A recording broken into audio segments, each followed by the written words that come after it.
नमस्कार. न्यूज रंकाच्या या व्हिडिओमध्ये तुम्हा सगळ्यांचं स्वागत.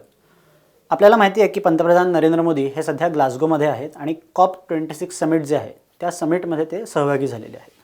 तर या COP26 समिट, पर्यावरण आणि हरित वायू उत्सर्जन या विषयावर आज आपण थोडं बोलणार आहोत. या COP26 समिटमध्ये असा एक प्रस्ताव मांडला गेला की 2050 सालापर्यंत संपूर्ण जगाने, जगातल्या प्रत्येक देशाने नेट कार्बन एमिशन म्हणजे जगातल्या सर्व देशांनी हरित वायू उत्सर्जन हे शून्य करून टाकायचं. हा जो प्रस्ताव मांडला गेला याला अर्थातच बऱ्याचशा श्रीमंत पश्चिमेकडच्या युरोपीय राष्ट्रांनी समर्थन दिलं, पण भारताने या प्रस्तावाचा विरोध केला किंवा त्या प्रस्तावावर स्वाक्षऱ्या करायला नकार दिला. तर भारताच्या या नकाराला अनेक स्तरातून आणि अर्थातच भारतातील ठराविक लोकांकडून टीका केली जात आहे. ही जी टीका केली जाते ही का चुकीची आहे हे सांगण्याचा प्रयत्न या व्हिडिओमधून होणार आहे.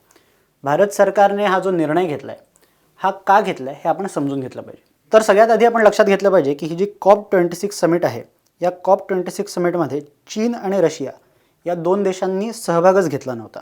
म्हणजे या खरं तर पाहिलं तर चीन हा सगळ्यात मोठा देश आहे की ज्या देशातून सर्वात जास्त कार्बन डायऑक्साईडचं उत्सर्जन होतं.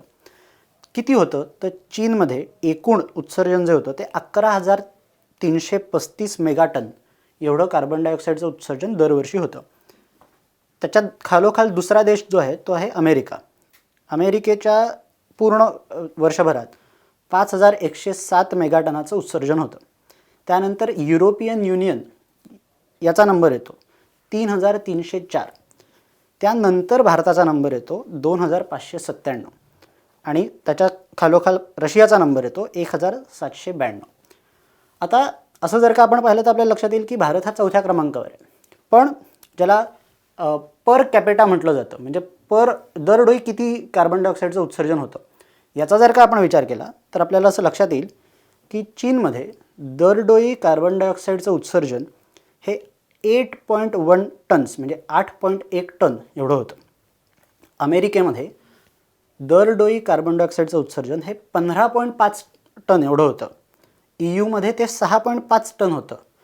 भारतामध्ये जो चौथ्या क्रमांकावर आहे फक्त 1.9 टन एवढं होतं. आणि रशिया या परिषदेला हजरही नव्हता. त्या रशियामधून 12.5 टन एवढं उत्सर्जन कार्बन डायऑक्साईडचं होतं. तर आपल्याला लक्षात येईल की अमेरिकेसारखा 15.5च्या तुलनेत 1.9 कुठेच नाही. इवन रशियाच्या 12.2च्या तुलनेत भारताचा 1.9 कुठेच नाही. इवन चीनच्या 8.1च्या तुलनेत 1.9 कुठेच येत नाही. आणि हेही लक्षात येईल की अमेरिकेची अर्थव्यवस्था ही आत्तासुद्धा भारताच्या 7 पट मोठी आहे. भारताची अर्थव्यवस्था जेमतेम $3 ट्रिलियन आहे. अमेरिकेची $21 ट्रिलियन पेक्षा जास्त आहे. चीनची अर्थव्यवस्था ही भारताच्या 5 पट मोठी आहे. चीनची अर्थव्यवस्था जवळजवळ $15 ट्रिलियन आसपास आहे. EU देश जे अत्यंत प्रगत आहेत, खूप छोटी छोटी लोकसंख्या आहे, म्हणजे पूर्ण देशाची लोकसंख्या एका राज्याएवढी काही ठिकाणी होत नाही, अशा EUमध्ये सुद्धा 3.6च्या आसपास त्यांचं जर का उत्सर्जन आहे पर कॅपिटा. अशावेळी आपल्याला लक्षात येईल की EU देश जे अत्यंत समृद्ध आणि ज्यांची एकूण लोकसंख्या ही भारताच्या काही राज्यांपेक्षाही छोटी आहे, या समृद्ध आणि कमी लोकसंख्या असलेल्या देशांमध्ये सुद्धा दरडोई कार्बन डायऑक्साईडचं उत्सर्जन हे भारताच्या दरडोई उत्सर्जनापेक्षा जवळजवळ दुप्पट आहे, जवळजवळ. अशा परिस्थितीत भारताला उपदेश देण्याआधी या देशांनी स्वतःकडे पर कॅपिटा उत्सर्जन किती आहे, दरडोई उत्सर्जन किती आहे याच्यावर कंट्रोल आणला पाहिजे. अर्थातच भारताची लोकसंख्या ही जगातली दुसऱ्या क्रमांकाची असल्यामुळे एकूण उत्सर्जन हे भारताचं निश्चितच जास्त असणार आहे.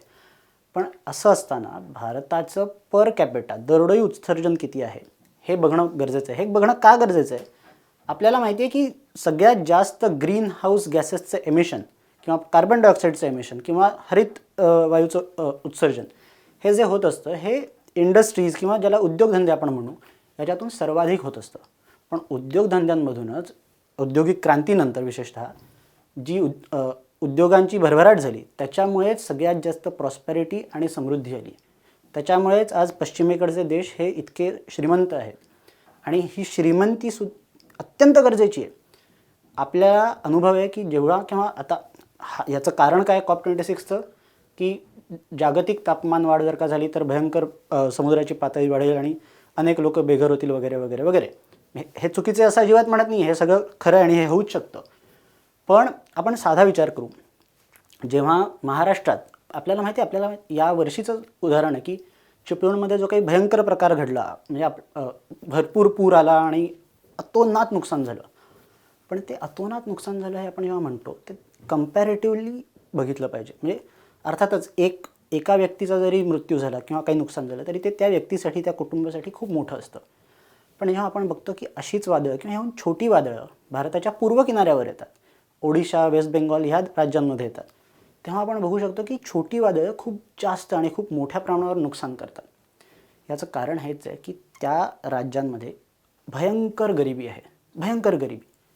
महाराष्ट्र, गोवा, गुजरात ही जी 3 राज्य आहेत, महाराष्ट्र, गोवा आणि गुजरात, इथे या 2 राज्यांच्या, ओडिशा आणि वेस्ट बेंगॉलच्या मानाने खूप जास्त पैसा आहे, खूप जास्त समृद्धी आहे.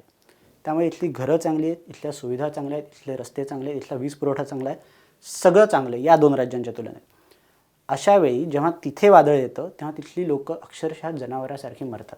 पण महाराष्ट्रामध्ये आपल्यासाठी ती खूप मोठी हानी आहेच, त्याला मी कमी लेखत नाही आहे, पण तुलनेने खूप कमी असते. याचा अर्थ काय होतो की जेव्हा एखाद्या देशाकडे किंवा एखाद्या राज्याकडे क्लायमेट चेंज किंवा हवामानाचा, ऋतुमानातला बदल हा जेव्हा होत असतो, त्याचा सामना करण्यासाठी मुबलक पैसा असतो. जेव्हा त्या लोकांकडे, त्या राज्यातल्या जनतेकडे, त्या देशातल्या जनतेकडे मुबलक पैसा असतो तेव्हा त्यांना हानी कमी भासते.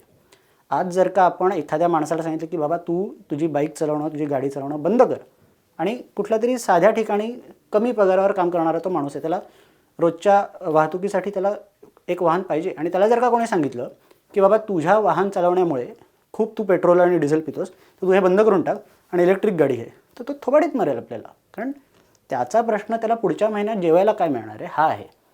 हरितवायू उत्सर्जन हा त्याचा विषय नाही आहे.